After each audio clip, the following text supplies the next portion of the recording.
unfortunately, because it is bricks and mortar in the lovely golden state of California, we still have to pay a 13% or thereabouts in state income tax from that income. So it's really not just a federally taxed thing. So we thought we could, number one, get a better return for our money. Number two, put it in states that cost us a whole lot less. Since I don't live in California, my personal income tax state income tax, is zero in the state of Nevada, which is where I reside and call my primary residence.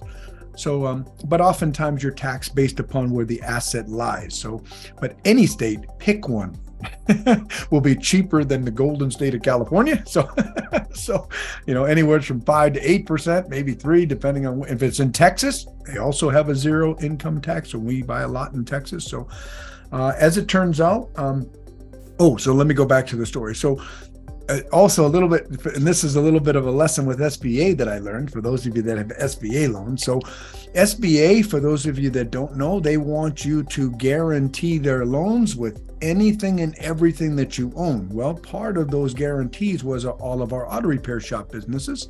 And I needed the lien on my auto repair shop businesses removed so that I could sell my auto repair shop businesses. So I went to Wells Fargo, who had my SBA loan. And this has nothing to do with Wells Fargo. This is SBA that we'll talk about right now. They just happen to be the lender on this one.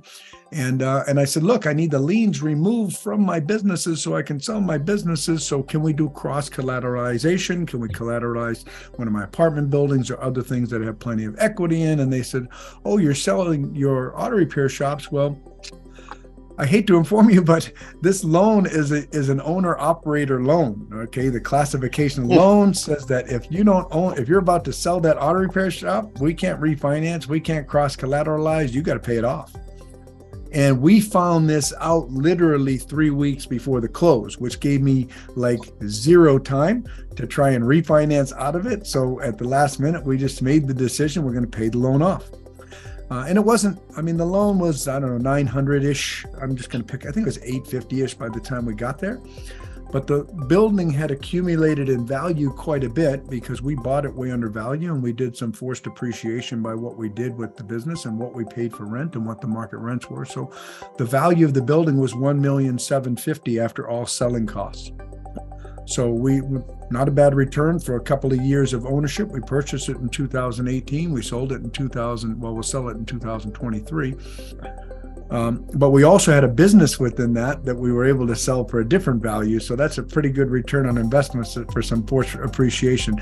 Remember, the best return on investment you will ever get is the forced appreciation that you create from a business that you purchase and do some value plays on, right? The challenge is for most of us, that's going to be an active investment. So that's a trade-off for your time. Hopefully it pays you very well for the income you're going to create, right? Or the value you're going to create.